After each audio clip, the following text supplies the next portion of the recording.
আন্দোলনকালে শিক্ষার্থীদের উপর গরম পানি ঢেলে দেওয়ার কথা বলে এবার ফেঁসে গেলেন অরুণা বিশ্বাস। ফাঁস হলো শিল্পীদের হোয়াটসঅ্যাপ স্ক্রিনশট। বৈষম্য বিরোধী আন্দোলনে ছাত্র জনতার সঙ্গে সংহতি জানিয়ে রাজপথে নেমেছিল সবিজের একদল তারকা শিল্পী। কথা বলেছেন বিগত সরকার স্বৈরাচার শেখ হাসিনার অন্যায় এবং অত্যাচারের বিরুদ্ধে। আবার একদল শিল্পী ছিলেন নীরব ভূমিকায়। তারা দলীয় অর্থাৎ আওয়ামী লীগের ট্যাগে শিক্ষার্থীদের বিপক্ষে কথা বলেছেন, মায়াকান্না করেছেন, বিটিভি ভবনে আগুন লাগার পর অবস্থান নিয়েছিলেন শিক্ষার্থীদের বিরুদ্ধে। গেল 5ই আগস্ট শেখ হাসিনা ক্ষমতাচ্যুত হওয়ার পর তাদের নিয়ে এখন চলছে আলোচনা সমালোচনা, আবার অনেকেই দিয়েছেন গা ঢাকা। এরই মধ্যে সামাজিক যোগাযোগ মাধ্যমগুলোতে ভাইরাল হয়েছে শিল্পীদের হোয়াটসঅ্যাপ গ্রুপের কিছু স্ক্রিনশট।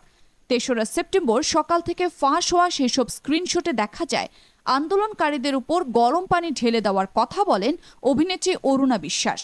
খোঁজ নিয়ে জানা যায় সাবেক তথ্য এবং সম্প্রচার প্রতিমন্ত্রী মোহাম্মদ আলী আরাফাত এবং সংসদ সদস্য ফেরদৌসের নেতৃত্বে আলো আসবেই নামে একটি হোয়াটসঅ্যাপ গ্রুপ তৈরি হয় সেখানে। আর এই গ্রুপে অভিনেত্রী অরুণা বিশ্বাস, সোহানা সাবা অবস্থান ছিল ছাত্রদের আন্দোলনের বিপক্ষে। তারা মত দেন যেভাবেই হোক আন্দোলনকে থামাতে হবে। আলো আসবে গ্রুপে ফেরদৌসের পাশাপাশি সক্রিয় ছিলেন অভিনেত্রী অরুণা বিশ্বাস, তানভীর সুইটি, তারিন জাহান, শামিমা তুষ্টি, নায়ক রিয়াজ, সাজু খাদেম, সোহানা সাবা সহ অনেকেই। আওয়ামী লীগ খ্যাত তারকা শিল্পীদের এই গ্রুপে নির্মাতা মোস্তফা সরোয়ার ফারুকীকে নিয়েও কথা বলতে দেখা যায়। ফলে ফারুকী বিষয়টি স্বাভাবিকভাবে নেননি। এটিকে মানবতা বিরোধী আখ্যা দিয়ে তিনি সরকারের দৃষ্টি আকর্ষণ করে সামাজিক মাধ্যমে এর বিচার চেয়েছেন। লেখা হয়, সে গ্রুপে কয়েকজনের কথোপকথনে দেখা যায় বঙ্গবন্ধু শেখ মুজিবুর রহমান মেডিকেল বিশ্ববিদ্যালয়ে আগুন, ফায়ার সার্ভিস কর্মীদের ঢুকতে দিচ্ছে না টোকায় জামায়াত শিবিরের মেধাবী আন্দোলনকারীরা। এরপর বিপরীতে অরুণা বিশ্বাস উত্তরে বলেন, গরম জল দিলেই হবে। স্ক্রিনশটগুলো ইতিমধ্যে ব্যাপকভাবে আলোচনা তৈরি করেছে। এর মধ্যে অনেকেই তাকে আইনের আওতায় আনার দাবি জানিয়েছে।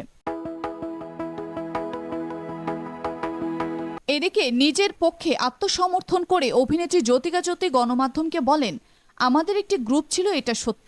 সেখানে আমি একটি পোস্ট দিয়েছিলাম বঙ্গবন্ধু শেখ মুজিবুর রহমান মেডিকেল কলেজ এবং বিশ্ববিদ্যালয়ে আগুন দেওয়ার বিষয়ে নিয়ে লিখেছিলাম, যেখানে ফায়ার সার্ভিস কর্মীদের ভেতরে যেতে দেওয়া হচ্ছিল না।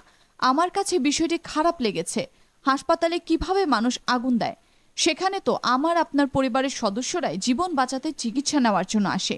এই অভিনেত্রী বলেন, আপনি হয়তো দেখেছেন আমি কিন্তু কোনো ছাত্রদের দায়ী করিনি হাসপাতালে আগুন দেওয়ার ঘটনায়। আর এও বলতে চাই, হোয়াটসঅ্যাপ গ্রুপটিতে হয়তো আমরা অনেকেই ছিলাম, কিন্তু সবার মন মানসিকতা এক নয়। শিক্ষার্থীদের উপর গরম পানি ঢেলে দেওয়ার যে বিষয়টি উঠে এসেছে তা কারো প্রত্যাশা নয়, এটা অমানবিক। তবে অন্যের ভাবনা নিয়ে আমি তো কিছু বলার অধিকার রাখি না।